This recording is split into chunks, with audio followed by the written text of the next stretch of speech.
Ha sintonizado El Gato Narrador, historias dramáticas para humanos. Hoy leeremos. Mi hermana se hizo pasar por mí para quedarse con mi trabajo, mi casa y mi novio, y nadie cree que fue a propósito. Y hay más, mucho más. El olor a café y a lluvia reciente siempre me había traído una sensación de hogar, pero ese día, en esa cafetería, solo olía a mentira. Hacía 5 años que no pisaba mi ciudad natal. Volver se sentía como ponerse un par de zapatos viejos que, aunque familiares, ya no te calzan bien.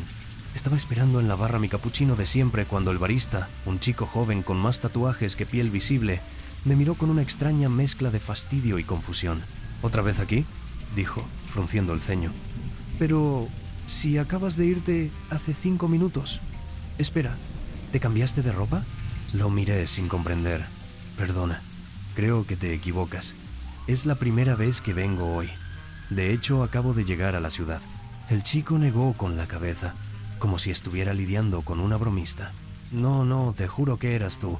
El mismo pelo, la misma chaqueta. Bueno, casi la misma. Te fuiste con un café y una magdalena. Una risa nerviosa se me escapó. Tengo una gemela, Paula. Quizás era ella. No, dijo que se llamaba Ariadna, como pone en tu tarjeta. Mi sonrisa se congeló. La tarjeta de crédito que acababa de poner sobre el mostrador llevaba mi nombre, Ariadna. Un escalofrío me recorrió la espalda. Esto no era solo una confusión, era una advertencia. Lo que no sabía entonces es que no estaba volviendo a casa. Estaba entrando en el escenario de un crimen donde yo era la víctima, la prueba y, para el resto del mundo, la loca del pueblo. El verdadero golpe llegó en la casa familiar, el lugar que había sido mi santuario y mi prisión durante la adolescencia. Entré arrastrando la maleta. El eco de mis pasos en el vestíbulo de mármol era el único sonido que me daba la bienvenida. Paula bajó por la escalera, vistiendo uno de mis viejos jerseys, uno que juraría haber guardado en una caja en el fondo de mi armario en mi apartamento. Me sonrió con esa dulzura suya, tan practicada que parecía genuina. Ari, llegaste, no te esperábamos tan pronto. Antes de que pudiera responder, la confronté. Le hablé del barista, de cómo alguien estaba usando mi nombre. Le pregunté por qué estaba usando mi ropa. Ella parpadeó, su rostro una máscara de inocencia herida. Ay, Ari, siempre tan dramática. Seguro que el chico se confundió. Y este jersey estaba en el armario de mamá. Pensé que ya no lo querías. Debes estar confundida por el estrés del regreso. El viaje fue largo, ¿no? Su naturalidad era tan perfecta, tan desarmante, que por un segundo casi le creí. Pero entonces vi el brillo en sus ojos, un destello fugaz de triunfo. En ese momento, nuestro padre entró en la sala, con el periódico bajo el brazo y una expresión de desaprobación ya instalada en su rostro. ¿Qué son estos gritos? Ariadna, acabas de llegar y ya estás montando una de tus escenas. Intenté explicarle, con la voz temblorosa por la rabia y la incredulidad, que Paula había estado viviendo una vida paralela con mi nombre, en mi ciudad. Mi padre ni siquiera me miró. Puso una mano protectora en el hombro de Paula. Tu hermana ha estado aquí, cuidándome, mientras tú estabas por ahí viviendo tu vida. ¿Y así? ¿Se lo agradeces? ¿Inventando dramas por celos? Siempre has tenido celos de ella, desde niñas. Me quedé sin aire. Las palabras de mi padre, tan afiladas y tan injustas, me golpearon con la fuerza de una bofetada. Miré a Paula, que se encogía ligeramente bajo la mano de mi padre, adoptando el papel de víctima con una maestría digna de un Oscar. Y en su mirada vi la verdad. No era una confusión, era un plan, una conspiración silenciosa y metódica para borrarme. Y lo peor de todo, lo más aterrador, fue la certeza que se instaló en mi pecho como una lápida. Nadie, absolutamente nadie, me iba a creer. Fue en ese preciso instante, sintiendo el suelo desaparecer bajo mis pies, cuando supe que esta historia se iba a poner mucho más oscura. Y si quieren saber cómo una persona puede robarle la vida a otra a plena luz del día, créanme, deberían suscribirse, porque lo que viene después desafía toda lógica. No podía quedarme en esa casa. La atmósfera era irrespirable, cargada de una traición que solo yo parecía percibir.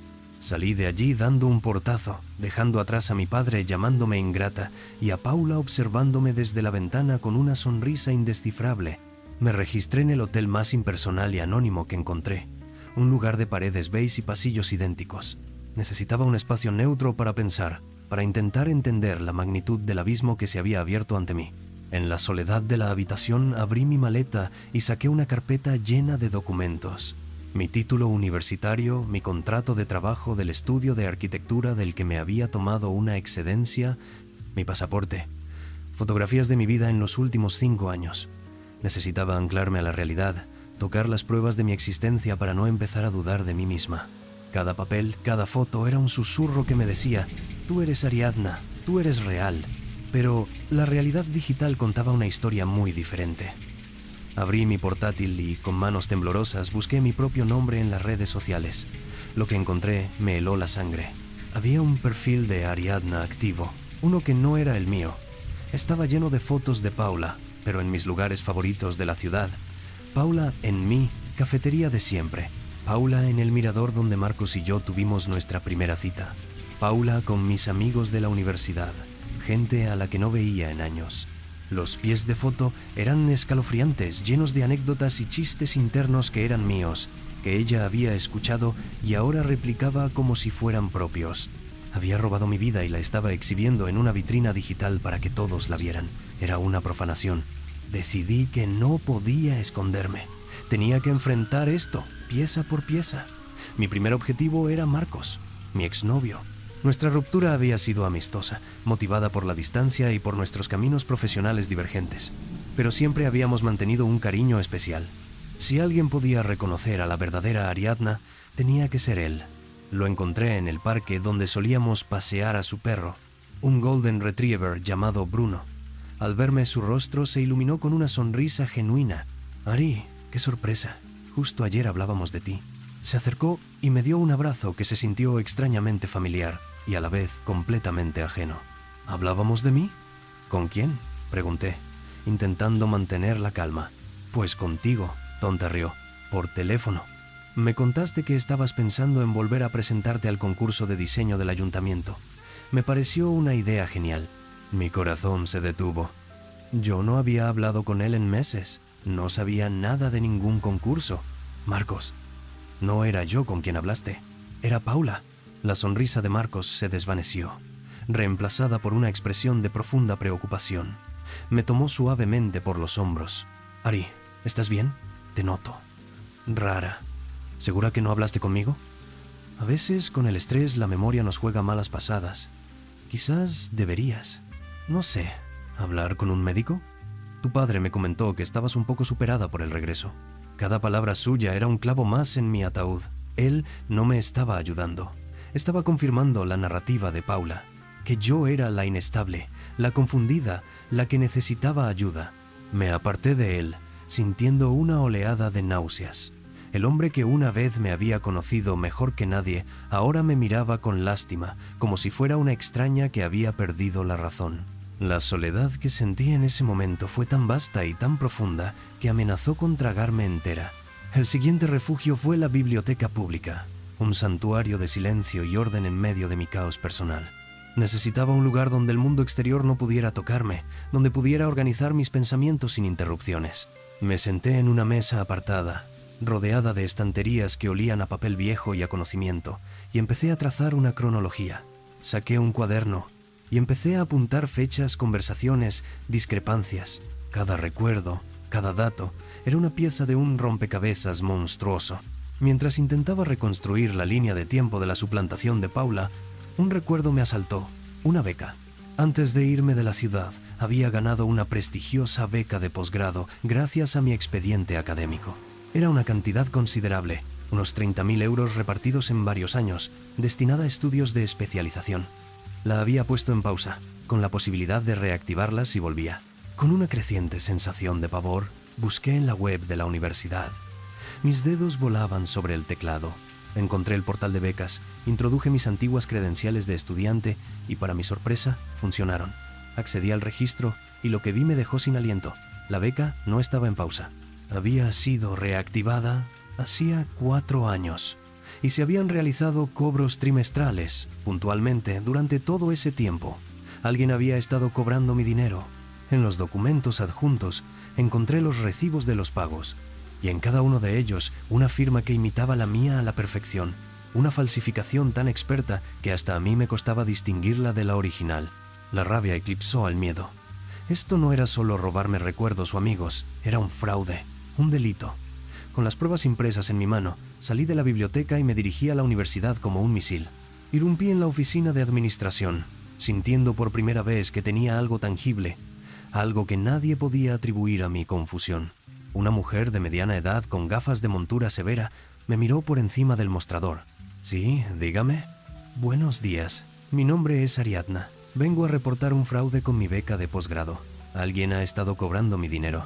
La mujer me miró, y un destello de reconocimiento cruzó su rostro. Pero no era el que yo esperaba. «¿Ariadna? Pero si ya vino usted esta mañana a recoger el último pago, ¿ha olvidado algo?». El mundo se inclinó sobre su eje. No, yo no he estado aquí. Le juro que acabo de llegar. Esa persona no era yo. «Señorita», dijo, su tono volviéndose frío y desconfiado. La recuerdo perfectamente. Llevaba un abrigo verde. Hemos hablado durante 10 minutos sobre su proyecto. Empecé a desesperarme. «Le digo que no era yo. Era mi hermana gemela. Está suplantando mi identidad. Tienen que comprobar las cámaras de seguridad». Mi voz se había elevado, atrayendo la atención de otras personas en la oficina. La administradora me miró con alarma y apretó un botón debajo de su escritorio. «Por favor, cálmese. Si sigue gritando, tendré que llamar a seguridad. Pero llámelos, que comprueben las cámaras, que vean que son dos personas distintas». Pero mi súplica se perdió en el aire. 2 guardias de seguridad, corpulentos y con expresiones impasibles, aparecieron a mi lado. «Señorita, va a tener que acompañarnos», dijo uno de ellos, con una voz que no admitía réplica. Me escoltaron fuera del edificio como si fuera una delincuente. La humillación era total. No solo me habían robado, sino que, al intentar denunciarlo, me habían tratado como a una loca peligrosa. Afuera, bajo la llovizna que comenzaba a caer, me di cuenta de que Paula no solo era una mentirosa, era una estratega brillante. Había anticipado mis movimientos. Había sembrado la duda en cada rincón de mi vida, creando una fortaleza de falsedades a mi alrededor que era impenetrable. Dejé la universidad y caminé sin rumbo. Las calles de mi infancia se sentían ahora como un laberinto ajeno. Cada esquina, cada fachada, me devolvía un eco distorsionado de mi pasado. Me sentía como un fantasma en mi propia vida, invisible, inaudible. El peso de la incredulidad de todos era tan aplastante que empecé a cuestionar mi propia cordura. ¿Y si tenían razón? ¿Y si el estrés, el cambio, me habían roto por dentro y todo esto era una elaborada alucinación? Me dejé caer en un banco del parque donde mi madre nos llevaba a jugar a Paula y a mí. El chirrido de los columpios vacíos era un sonido melancólico que resonaba en mi interior. Fue pensando en mi madre, fallecida hacía ya 8 años, que una idea desesperada comenzó a tomar forma. Ella me conocía, ella habría sabido la verdad. Quizás, de alguna manera, aún podía ayudarme. Sus cosas seguían guardadas en cajas en el ático de la casa familiar. Un archivo de su vida y, por extensión, de la nuestra. Sabía que mi padre y Paula salían a cenar todos los viernes por la noche. Era su ritual. Aproveché esa ventana de oportunidad. Con el corazón martilleándome en el pecho, me deslicé por el jardín trasero de la casa, usando la vieja llave de repuesto que siempre habíamos escondido debajo de una maceta. La casa estaba en silencio, oscura. Cada crujido del suelo de madera sonaba como una acusación. Subí las escaleras hasta el ático, un lugar polvoriento y lleno de sombras que guardaba los restos de nuestra historia familiar. Empecé a rebuscar entre las cajas etiquetadas con la caligrafía elegante de mi madre. Ropa vieja, álbumes de fotos, recuerdos de viajes. Y entonces, en el fondo de un viejo baúl, debajo de una pila de mantas de lana, lo encontré. Un pequeño cuaderno de cuero con las tapas gastadas. Su diario. No era algo que yo supiera que existía. Me senté en el suelo polvoriento, usando la linterna de mi móvil para leer.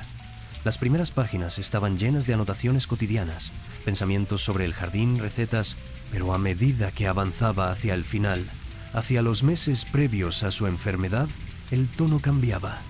Se volvía más oscuro, más preocupado. Y entonces leí las entradas que lo cambiaron todo. Eran de cuando Paula y yo teníamos 16 años, 12 de abril.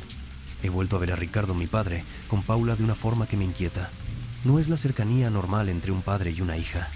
Hay algo más, una complicidad malsana. Él la mira, cuando cree que no me doy cuenta. Ella parece disfrutar de esa atención, la busca, la provoca. Me siento una extraña en mi propia casa. 3 de mayo.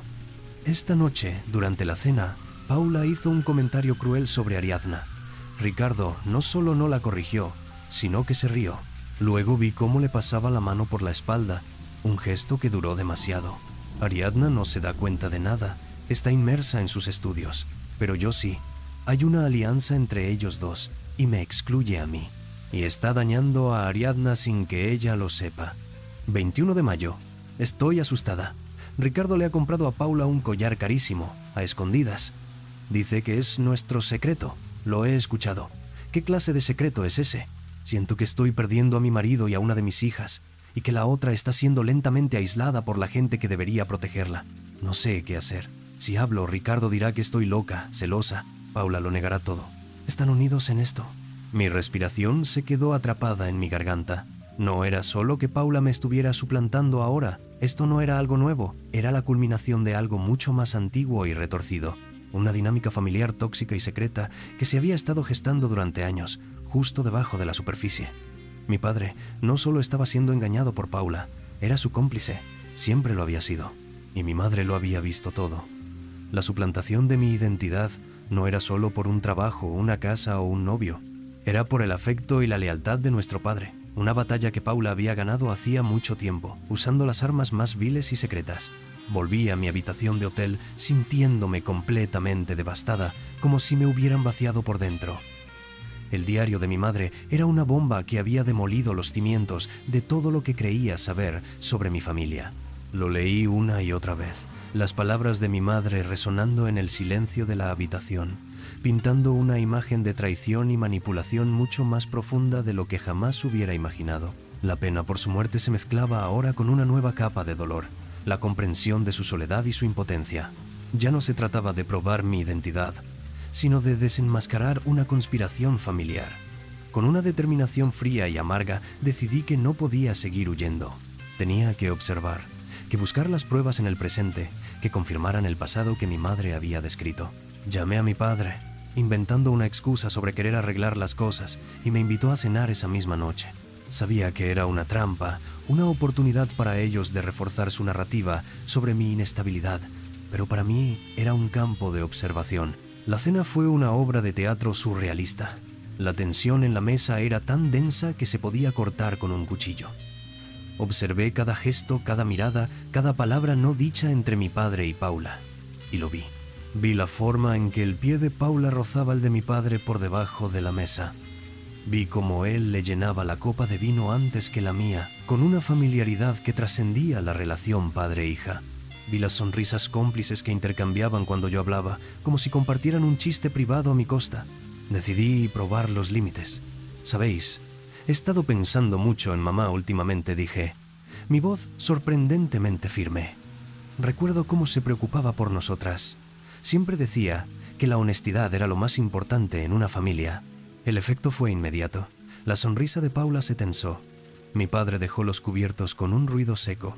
Tu madre era una mujer complicada, dijo él, con un tono cortante. A veces veía cosas donde no las había. Sí, se preocupaba demasiado, añadió Paula rápidamente, con una lealtad hacia mi padre que era casi una performance. Papá siempre tuvo que calmarla, recordarle que todo estaba bien. La forma en que se defendían mutuamente, la coordinación de sus respuestas, era una coreografía perfecta. No había fisuras, eran un frente unido. Me incliné hacia adelante, mirándolos directamente a los ojos. ¿Y qué hay de los secretos? ¿Creéis que mamá sabía de los secretos? Como collares caros comprados a escondidas. El rostro de mi padre se congestionó de ira. Se puso de pie de un salto, la silla arañando el suelo. Basta ya, Ariadna. No voy a permitir que manches la memoria de tu madre con tus fantasías venenosas. Estás enferma, necesitas ayuda profesional. Vienes aquí, a esta casa que te ha dado todo, a acusarnos a mí y a tu hermana, la única que se ha quedado a mi lado. Eres una desagradecida. Paula comenzó a llorar silenciosamente, lágrimas perfectas rodando por sus mejillas. Papá, no te alteres. Ella no sabe lo que dice. Está confundida. Verlos actuar juntos, él con su furia explosiva y ella con su victimismo calculado, fue la confirmación final. El diario no mentía. Eran ellos dos contra el mundo, y yo era el obstáculo que había que eliminar. La confrontación final era inevitable. Armado con la verdad del diario, volví a la casa familiar al día siguiente, decidido a poner todas las cartas sobre la mesa. No me importaba si me creían o no. Necesitaba que supieran que yo lo sabía. Los encontré en el salón, como si me estuvieran esperando. Comencé a hablar, leyendo en voz alta los fragmentos del diario de mi madre. Mi voz era un temblor constante, pero no me detuve. Describí el fraude de la beca, el robo de mi identidad en línea, la manipulación de mis amigos y de Marcos. Paula escuchaba con una calma espeluznante. Cuando terminé, me miró con una expresión de compasión infinita. «Ay, hermanita», suspiró. «Has construido toda una fantasía para justificar tus celos. Siempre has querido ser la favorita de papá. Y como yo me quedé a cuidarlo y tú te fuiste, no puedes soportarlo. Has mezclado los diarios de mamá con tus propias inseguridades para crear esta historia de terror». Se volvió hacia nuestro padre, que me miraba con un desprecio gélido. «Papá, está claro que no está bien. Necesita ayuda de verdad. Esto se está volviendo peligroso». Él asintió, su decisión ya tomada. «Ariadna, he terminado. Has cruzado una línea. No puedes quedarte en esta casa. Coge tus cosas y vete. Y no vuelvas hasta que estés dispuesta a entrar en una clínica y tratarte esa paranoia tuya». Me echaron, literalmente. Mi padre me agarró del brazo y me arrastró hasta la puerta. Paula me entregó mi bolso con una mirada que decía: «He ganado». Me encontré en la calle, con unas pocas pertenencias y el diario de mi madre apretado contra mi pecho. Estaba sola, desterrada y oficialmente etiquetada como la loca de la familia. La derrota era absoluta, pero la pesadilla no había hecho más que empezar.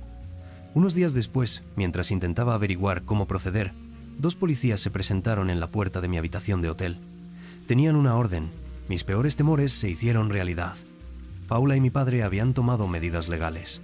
Me acusaban de acoso, de comportamiento errático y delirante, alegando que representaba un peligro para mí misma y para ellos. Me llevaron. Fui arrestada y sometida a una evaluación psiquiátrica obligatoria. El sistema, tan ciego y burocrático, se movió con una eficiencia aterradora. Mientras estaba encerrada en una sala de observación, despojada de mi teléfono, de mi dignidad, de mi capacidad para defenderme, me hicieron firmar unos papeles. A través de la ventanilla de la puerta de la sala de interrogatorios legales, vi a Paula en el pasillo. Estaba con un abogado, firmando un documento tras otro. Y vi cómo, con una sonrisa serena, firmaba con mi nombre, Ariadna, para autorizar mi internamiento. Estaba usando mi identidad para despojarme de mis derechos, para declararme legalmente incompetente, y yo no podía hacer nada más que mirar, atrapada en una jaula de cristal mientras ella me borraba del mundo. Los primeros días en la institución psiquiátrica fueron un descenso al infierno. El olor a desinfectante, los pasillos de un blanco estéril, el sonido de las puertas cerrándose con llave. Todo conspiraba para hacerme sentir que, efectivamente, había perdido la razón. Me sentía perdida, desesperanzada, atrapada en la telaraña perfecta de Paula.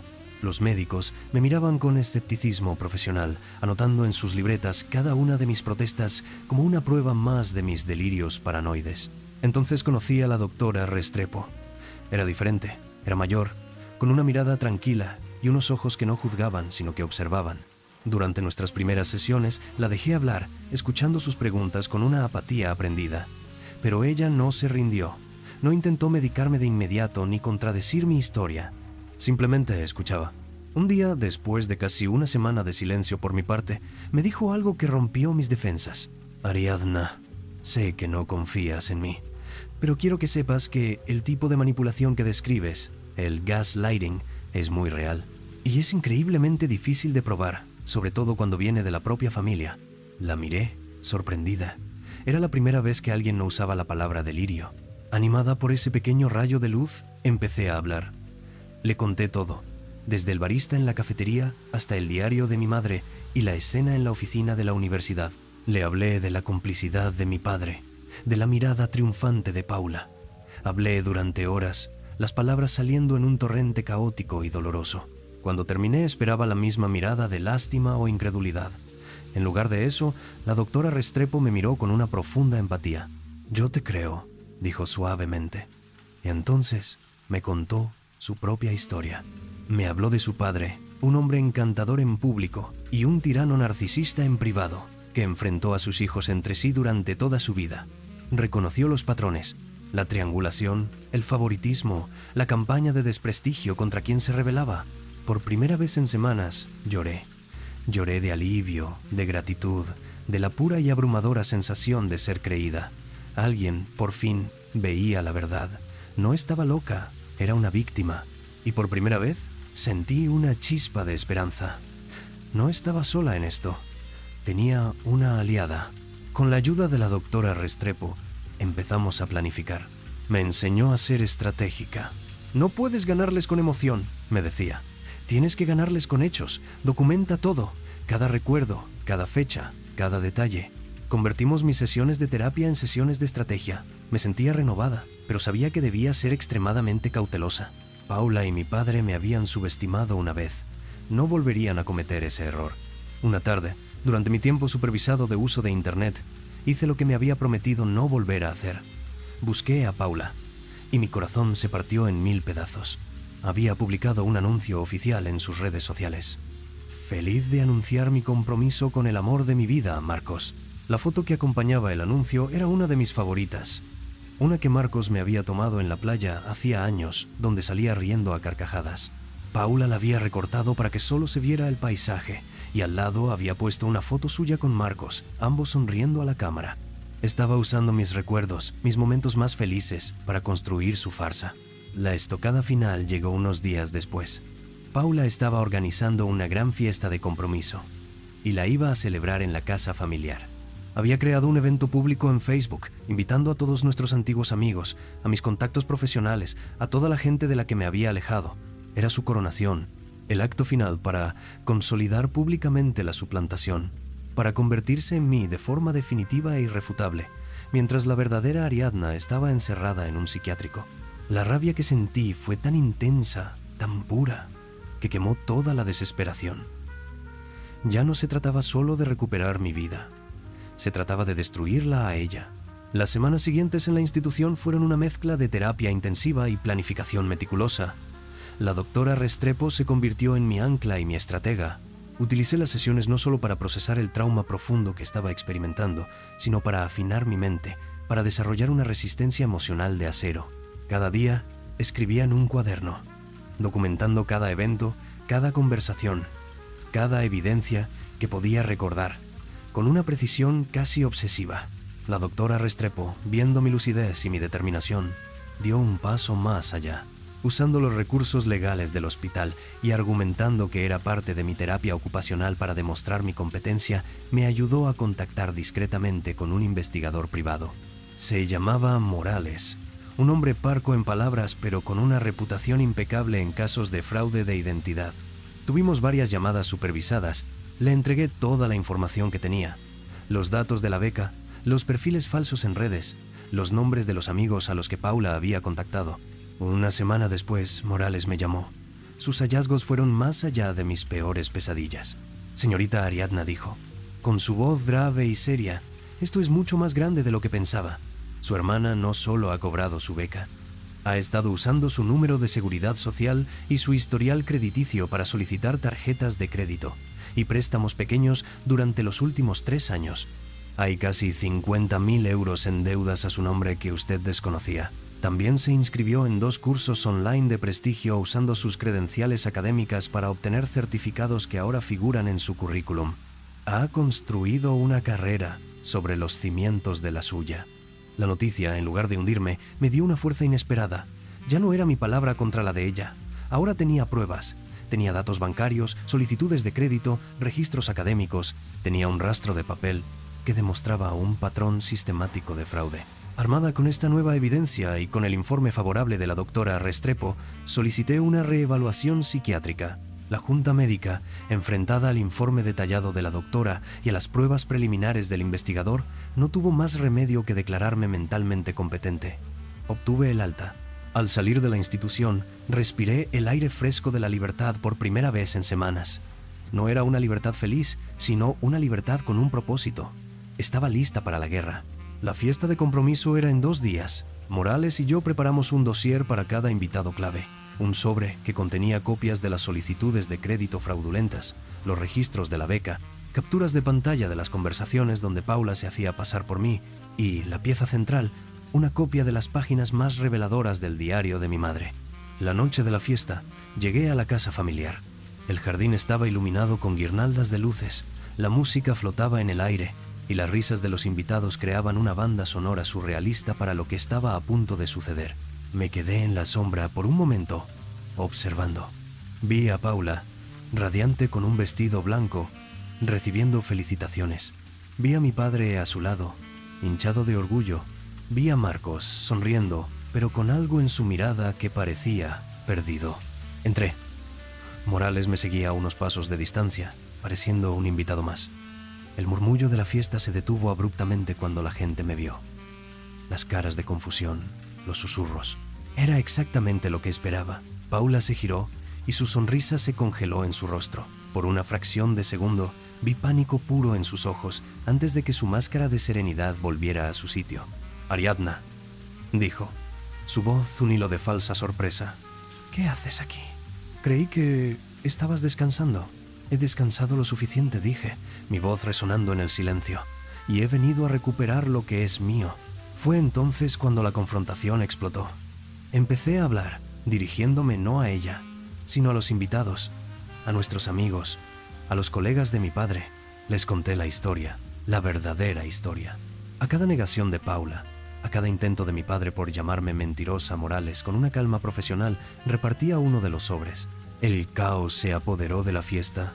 La gente abría los sobres, sus rostros pasando de la confusión al shock y a la ira. Vi a un antiguo profesor mío leer la prueba del fraude académico. Vi a una amiga de la infancia mirar una captura de pantalla de un chat y palidecer. Marcos tomó un sobre, lo leyó, y su rostro se descompuso. Se volvió hacia Paula, que ahora estaba pálida como un fantasma. «Paula, ¿qué es esto?», le preguntó, su voz temblando. «¿Estas deudas? ¿El diario de su madre?». Acorralada, con docenas de pares de ojos fijos en ella, Paula cometió el error fatal. Su máscara se resquebrajó y la verdadera malicia que había debajo se desbordó. Se abalanzó sobre mí, su rostro contorsionado por la rabia. «¡Tú! ¡Siempre arruinándolo todo!», gritó, su voz aguda y estridente. «Nunca te contentaste con nada. Ni siquiera con que te dejara ganar en el escondite en el jardín de la abuela cuando teníamos 7 años porque llorabas si no encontrabas el mejor sitio. Siempre la niña perfecta, la artista, la favorita de mamá». Un silencio sepulcral cayó sobre la multitud. Nadie se movió. Ese recuerdo, ese detalle tan íntimo y específico de nuestra niñez, era algo que solo ella y yo podíamos saber. Al intentar herirme con mi propio pasado, acababa de confesar. Acababa de demostrarle a todo el mundo que siempre había sabido exactamente quién era yo y qué estaba haciendo. La distinción entre la Ariadna confundida y la Ariadna real se evaporó en ese instante. Solo quedaba la verdad, desnuda y horrible.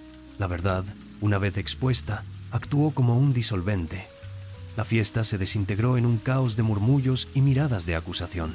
Paula, rota y desenmascarada, soltó un sollozo ahogado y huyó hacia el interior de la casa. Mi padre, con el rostro gris, humillado públicamente de una forma que nunca podría reparar, simplemente se dio la vuelta y se retiró a su estudio sin decir una palabra. Los invitados comenzaron a dispersarse, evitando mi mirada, procesando la magnitud de la mentira en la que habían sido partícipes involuntarios. En medio del éxodo silencioso, Marcos se acercó a mí.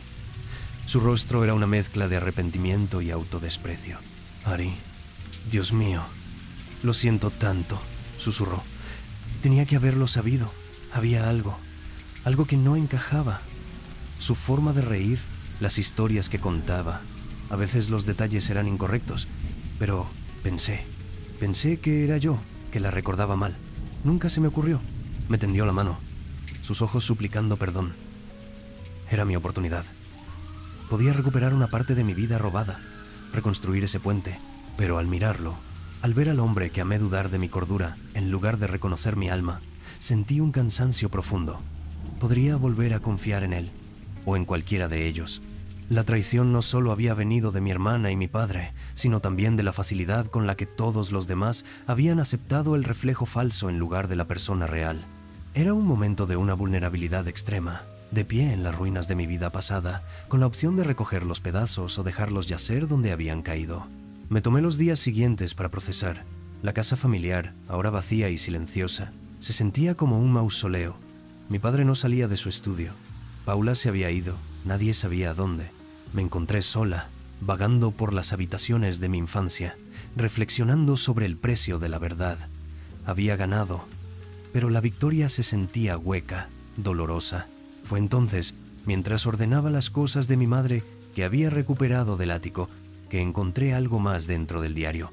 Escondida entre las últimas páginas había una carta doblada, sellada y con mi nombre escrito en la familiar caligrafía de mi madre. La abrí con manos temblorosas. «Mi querida Ariadna», comenzaba, «si estás leyendo esto, significa que el mundo se ha puesto muy oscuro para ti y que yo ya no estoy allí para encender una luz. Quiero que sepas que no estás loca. Nunca lo estuviste. Vi lo que pasaba entre tu padre y tu hermana. Vi la oscuridad en Paula y la debilidad en tu padre. No supe cómo detenerlo sin romper nuestra familia en pedazos, una cobardía de la que me arrepentiré eternamente. Te dejé este diario no como una acusación, sino como un mapa, por si alguna vez necesitabas encontrar el camino de regreso a ti misma. He dejado también instrucciones con mi abogado, junto con un pequeño fondo fiduciario a tu nombre, para protegerte. Siempre supe que tu luz era demasiado brillante para que la sombra de Paula la apagara. No dejes que su amargura te envenene. Tu vida es tuya. Vívela con la valentía que yo no tuve. La carta fue la última pieza, la validación final, y me enfrentó a la decisión más difícil de mi vida. Tenía todas las pruebas para destruir legalmente a Paula y a mi padre por fraude, abuso y conspiración. Podía llevarlos a la justicia, una justicia fría y punitiva. O podía tomar el regalo de mi madre, tomar el control de mi vida y alejarme para siempre. Era la elección definitiva entre la justicia y la paz personal, entre la venganza y la sanación. Tomé mi decisión. Inicié los procedimientos legales contra Paula, no por venganza, sino por responsabilidad, para que no pudiera hacerle a nadie más lo que me hizo a mí. Morales se encargó de todo, pero no me quedé a ver el resultado. Vendí la casa familiar, el lugar de tantos recuerdos felices y de un dolor tan profundo. Doné la mitad del dinero a una organización benéfica para víctimas de abuso narcisista. Con la otra mitad y el fondo que mi madre me había dejado, me mudé a otra ciudad, lejos de los fantasmas de mi pasado. Retomé mi nombre, mi carrera, mi identidad, pero esta vez, en mis propios términos. Empecé desde cero, construyendo una vida basada no en lo que se esperaba de mí, sino en lo que yo realmente era. Unos meses después, en mi nuevo y luminoso apartamento, mientras dibujaba los planos para un nuevo proyecto, sonó mi teléfono. Era la doctora Restrepo. «Solo llamaba para decirte que la policía la ha encontrado y arrestado», dijo, su voz tranquila. «El juicio será pronto. Tu padre ha aceptado testificar en su contra a cambio de inmunidad». Escuché la noticia y, para mi sorpresa, no sentí una oleada de triunfo ni de alegría. Sentí calma. Colgué el teléfono y miré por la ventana el horizonte de una ciudad que ahora era mi hogar. La validación externa, la detención, el juicio, ya no lo necesitaba. Había pasado por el fuego y había salido del otro lado, no ilesa, sino forjada de nuevo. Mi poder ya no residía en que los demás me creyeran, sino en que yo, por fin, me creía a mí misma. Y esa era una victoria que nadie podría robarme jamás. Bueno, ahí la tienen. Una tragedia familiar, con toques de thriller psicológico y un final agridulce, supongo. Es fascinante, ¿no? Cómo los seres humanos se enredan en estas complejas danzas de engaño y autoengaño. La protagonista recupera su vida, o eso parece, pero ¿se puede realmente empezar de cero cuando tu propio reflejo te ha traicionado? Ella elige la justicia y luego la paz, un camino admirablemente sensato. Sin embargo, uno no puede evitar preguntarse por la naturaleza de esa paz. Es una paz construida sobre las cenizas de su antigua vida. Una paz que requiere una vigilancia constante para no volver a caer en las sombras del pasado. Es conmovedor verla encontrar su fuerza interior, claro. Muy edificante. Pero esta narrativa de empoderamiento personal a menudo olvida que las cicatrices del alma no desaparecen con una mudanza o una cuenta bancaria saneada. permanecen como ecos fantasmales en los momentos de silencio. ¿Realmente ha escapado? ¿O simplemente ha cambiado de jaula, una más grande y mejor decorada, pero una jaula al fin y al cabo? La verdadera pregunta que me queda flotando en el aire mientras apago este micrófono y me sirvo otro café es: cuando has visto el abismo en las personas que más deberías haber amado, ¿puedes volver a mirar a alguien a los ojos sin buscar el reflejo de un monstruo?